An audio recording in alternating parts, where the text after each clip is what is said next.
Hi అండి, అందరికీ నమస్తే. అందరూ ఎలా ఉన్నారు? ఈరోజైతే మా వారు ఈ కాయగూరలు తెచ్చారండి. ఏం వండాలి అనేసి సాంబార్ చేయమన్నారు. ఫస్ట్ అయితే ఇందులో సాంబార్కి ఏమున్నాయి చెప్పండి. అందుకే నేనైతే కొద్దిగా శనగపప్పు నానబెట్టుకున్నాను. ఇవన్నీ మిక్సింగ్ కర్రీ చేయిస్తానండి. ఇంకా గోరుచిక్కుడుకాయలు, వంకాయ, సారకంద, అరటికాయ ఇవన్నీ ఉన్నాయి కదా. మిక్సింగ్ కర్రీ చాలా బాగుంటుంది టమాటా వేసుకొని.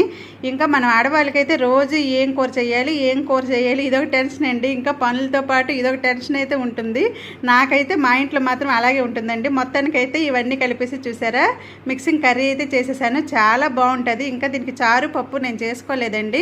ఇంకా పెరిగేసుకొని తినేయాలి. ఎందుకంటే ఈరోజు చాలా పనులు అనమాట. ఇంకా శ్రావణ శుక్రవారం వస్తుందనేసి కొద్దిగా క్లీనింగ్ పనులు అయితే ఉండాలి మా ఇంట్లో అయితే. అందుకే ఇలా నేను కర్రీ చేసేసి ఇంకా అన్నం పెట్టేశానండి. మీ ఇంట్లో కూడా ఇలాగే మీరు టెన్షన్ పడుతూ ఉంటారా ఏమి వండాలి అనేసి? ఇంకా మా బాధలు అయితే, మా లేడీస్కున్న బాధలు ఇలాగే అండి. ఇంకా వేడైతే చాలా చాలా వేడిగా ఉంటుందండి.